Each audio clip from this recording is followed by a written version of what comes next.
when you wake up in the morning, you wake up with certain mood, with certain flavor of the day, of the hour.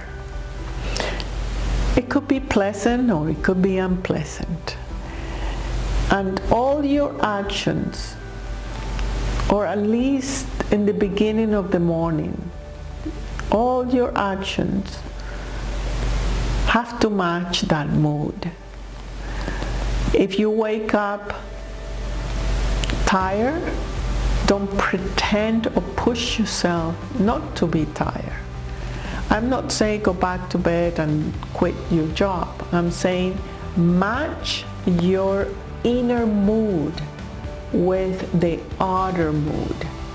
So if you're sad, you will express or wanting to do things more slower, something more in certain preciousness.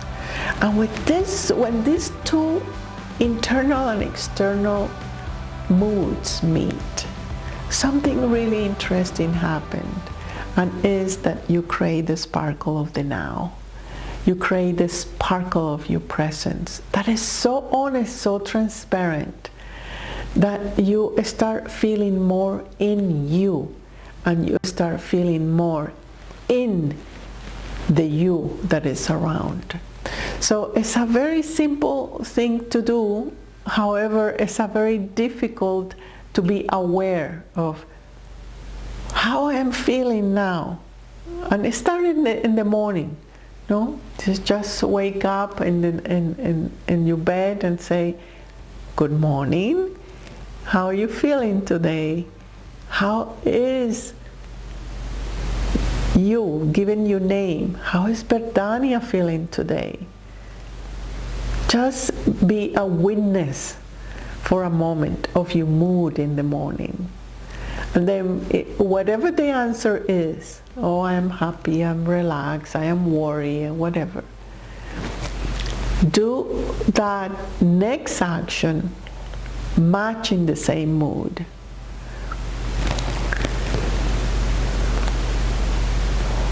I had an experience, as you know, I am a gardener. I was working I was planting a beautiful flower, beautiful new plant that I got in the nursery. And I was so excited. I was very excited.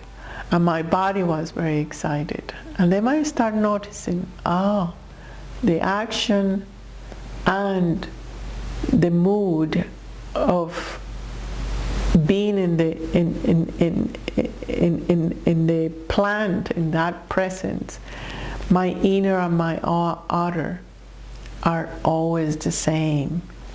Therefore, is safety. It's locked in. The in and the outer is one and the same. So it's just a little trick, a little advice, a little hint for you to be more in the now.